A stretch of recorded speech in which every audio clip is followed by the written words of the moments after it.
আমি সদৌ অসম আদিবাসী ছাত্ৰ সন্থা নাহৰকটীয়া আঞ্চলিক সমিতিয়ে নাহৰকটীয়া সমষ্টিৰ অন্তৰ্গত প্ৰত্যেক বাগান প্ৰত্যেক গাঁৱতে আমি সজাগতা কাৰ্যসূচী লৈছোঁ আৰু আজি আমি উমাতৰা চাহ বাগিচাত সজাগতা সভা লৈছোঁ। ইয়াত স্বাস্থ্য শিক্ষা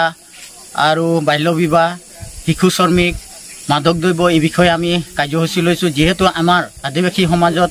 এইকেইটা বিষয়ত বহুত প্ৰভাৱ পৰিছে আৰু যাতে আমি এইটো সৰু এটা প্ৰচেষ্টা চলাইছোঁ যাতে আমি প্ৰত্যেক বাগান প্ৰত্যেক গাঁও প্ৰত্যেক অঞ্চলতে যাতে আমি এই বস্তুটো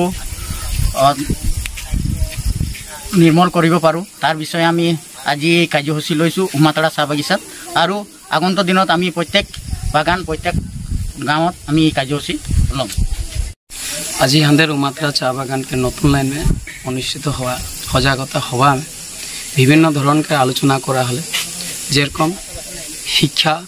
स्वास्थ्य मादक द्रव्य हेवान प्रक्रिया जाते बंद होक बाल्य विवाह जाते बंद होक ये प्रक्रिया हमारा सब समाज के हमारा जाते मेसेजटा दिली और ये मेसेज के जरिए जाते हमारे आदिवासी समाज बा हमारे बागिचा समाज के मानुषगुला जाते उन्नति होक एक दृढ़ संकल्प लोक तार कामना करछि और लगते आज हमारे ये सजागता सभाटाके भल रूपे हुशार रूपे चलाई जाबार कारणे बा हमारे के प्रक्रिया बा रास्ताटा देखा दिया सदौ असम आदिवासी छात्र सन्था के धन्यवाद ज्ञापन करछि।